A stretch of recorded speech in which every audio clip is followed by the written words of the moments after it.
नमस्कार, आप देख रहे हैं राजनीति 24 न्यूज। आइए डालते हैं इस वक्त की बड़ी खबरों पर नजर।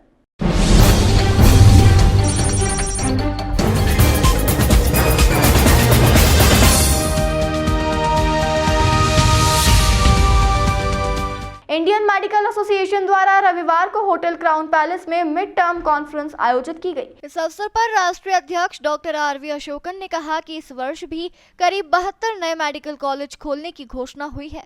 सरकार को इंफ्रास्ट्रक्चर बेहतर करने का प्रयास करना चाहिए। नीट की योजना में परिवर्तन लाना जरूरी है। प्रतिवर्ष एमबीबीएस के बाद नए डॉक्टर्स नीट की तैयारी में लग जाते हैं, उन्हें हॉस्पिटल में उचित स्थान नहीं मिलता। सरकार की आयुष्मान पॉलिसी में वृहद परिवर्तन की जरूरत है। यह बात कही डॉक्टर आरवी अशोकन को डॉक्टर हार्डिया ऑरेशन अवार्ड दिया गया।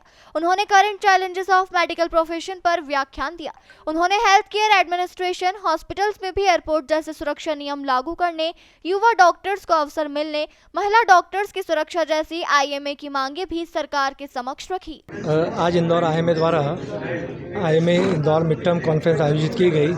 इसमें हाईलाइट ये है कि नेशनल प्रेसिडेंट हमारे डॉक्टर अशोकन जो हैं, he has been kind enough to agree to our invitation and come to Indore to deliver the IMA Dr. Hardia oration to speak about the challenges being faced by medical profession।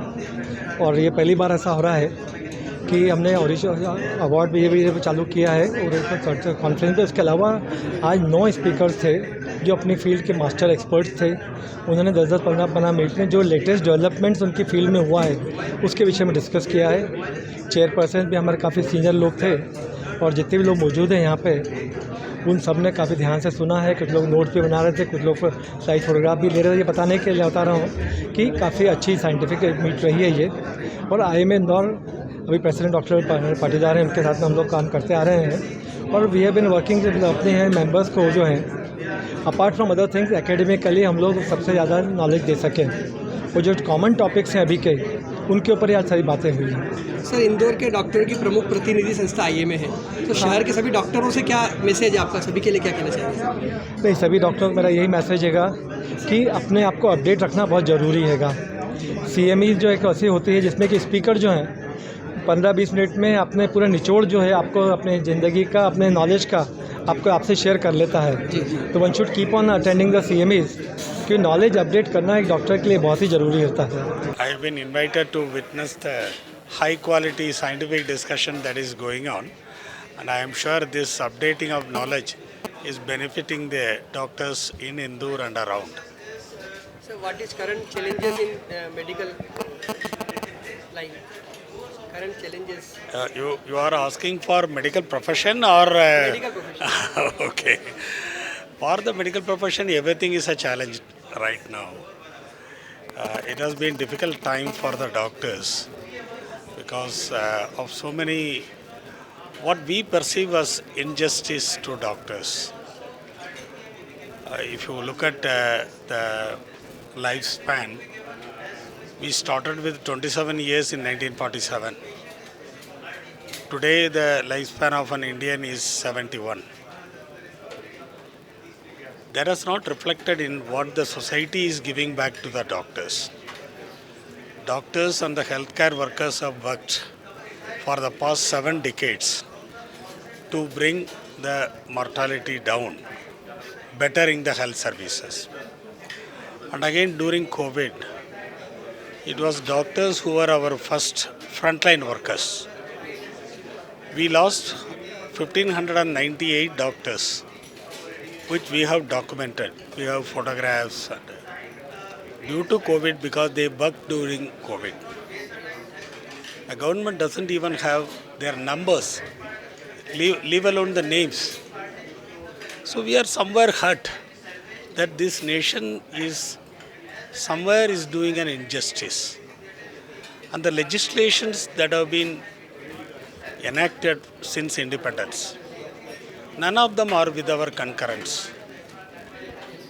And many of them have a very layman perspective, not befitting regulating the medical profession. Many of them. So it's so difficult to practice in this country without being caught in one or other legal situations. Apart from the violence that is being inflicted on the medical profession. Totally unacceptable because doctors are already working under a very difficult situation. Apart from it, the professional ambience, the leadership of the healthcare is no longer with the doctors. It has passed on to the industry, hospital industry. So doctors have become employees in healthcare rather than the leaders. So this is no longer a semantic change.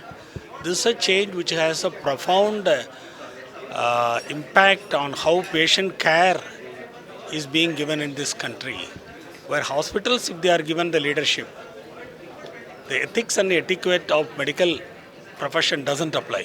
Mid term conference के नाम पे एक ऐसा programme रखा है जिसमें अलग अलग फैकल्टीज़ के सारे सीनियर डॉक्टर्स को बुलाया और उन डॉक्टर्स के जो आज क्या एडवांस चल रहा है या लेटेस्ट क्या चल रहा है उस सब्जेक्ट में वो जानने की कोशिश की।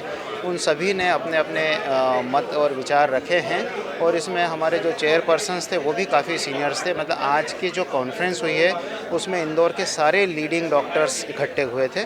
और आईएमए में क्या होता है कि सारे फैकल्टीज़ आती है, चूँकि गायनी हो, न्यूरो हो, मेडिसिन हो, कार्डियक हो, तो एक दूसरे की फील्ड के बारे में भी सबको नॉलेज होता है। और इस करके हमने हमारे आईएमए के मेंबर्स के नॉलेज गेन के लिए प्लस लेटेस्ट क्या चल रहा है उसके लिए हमने आज ये कॉन्फ्रेंस बुलाई थी। कितने सत्रों में ये पूरा आयोजन है, कितने सेशन इसके लिए यहाँ पर? यहाँ पे 9 सेशंस हुए थे अलग अलग सब्जेक्ट पे और एक हार्डिया ओरेशन होगा जिसमें हमारे नेशनल प्रेसिडेंट डॉक्टर अशोकन जो है वो उनका ओरेशन रहेगा, अभी होना बाकी है अभी। और हमने इसमें ये रखा भी ये था कि पुराने जो हमारे जितने सीनियर डॉक्टर जिन्होंने अपनी पूरी ज़िंदगी मेडिकल के फील्ड में अपनी खपाई है, उन लोगों के याद में जैसे doctor AC Jain, doctor Bhagwat madam, doctor Rasifa साहब और इस तरह के जितने भी लेजेंडरीज हैं उनके नाम पे हमने ओरेशन रखा था।